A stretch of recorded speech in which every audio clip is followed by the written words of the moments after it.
Meanwhile, many are drawing parallels between Guantanamo and the UK's military detention centre in Afghanistan. Up to 90 Afghan nationals are being held at Camp Bastion, some for up to 14 months without charge. For some insight on this, I'm joined by British Labour MP Jeremy Corbyn, live from London. Mr. Corbyn, is it right to compare Camp Bastion to Guantanamo Bay prison?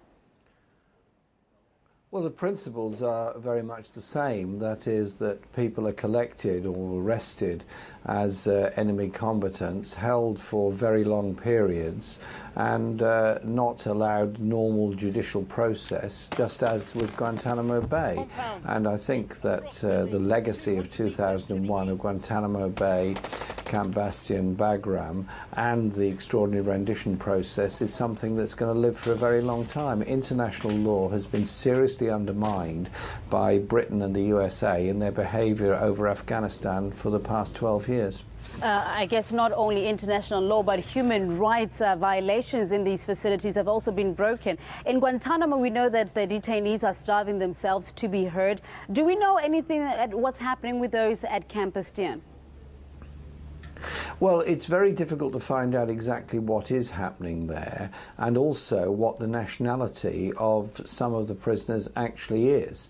There is no longer any rendition going on from either of the bases in Afghanistan to Guantanamo Bay, but there seem to be considerable numbers of people held at both prisons, and it's very unclear whether, for example, the handing over of the bases to the Afghan authorities when the main forces of Britain and the USA withdraw next year is actually going to be complete, or there will be a security facility retained by the USA and Britain which will include the prison facilities. What we do know is that the preaching of international law by Britain and the USA and others seems to me very hypocritical and hollow when it comes to the question of in the past rendition of soldiers, or not soldiers, or prisoners rather, to Guantanamo Bay, but also the indefinite detention of people in both those bases who may well be Afghan people or may well be people from neighbouring countries. We know that President Obama has continually said that he wants to shut down the Guantanamo Bay prison, but those words have just been met with skepticism now. What do we know of the British authorities? I mean, are they planning to return these prisoners to the Afghan authorities when they leave Afghanistan?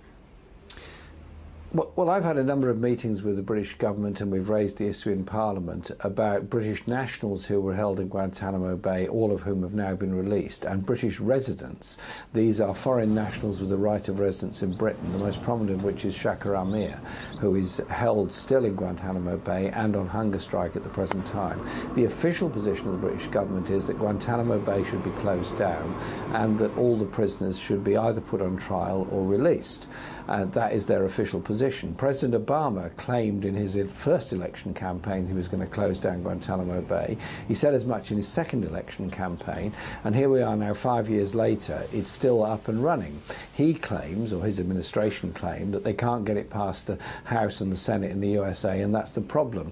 I find it quite extraordinary that a major power like the USA should flout international law in this way, and I think we have to redouble our efforts to get Guantanamo Bay closed down and the rule of international law asserted. I mean, just briefly, what does these kind of prisons tell us about this US-led war that Britain was also involved in terms of that took part in Afghanistan and so forth? Well, it shows an utter contempt for the alleged independence of the Afghan government. The Afghan government is supposed to be in charge of the country, and there's British and American and many other soldiers allegedly fighting to protect this government. They claim they can't hand prisoners over to this government because they'll be tortured, but instead they're held illegally in these two bases. What we need is transparency, is the right of visiting, the right of representation, and either release the prisoners or put them on trial. It is simply not right that prisoners should be held indefinitely without charge or trial.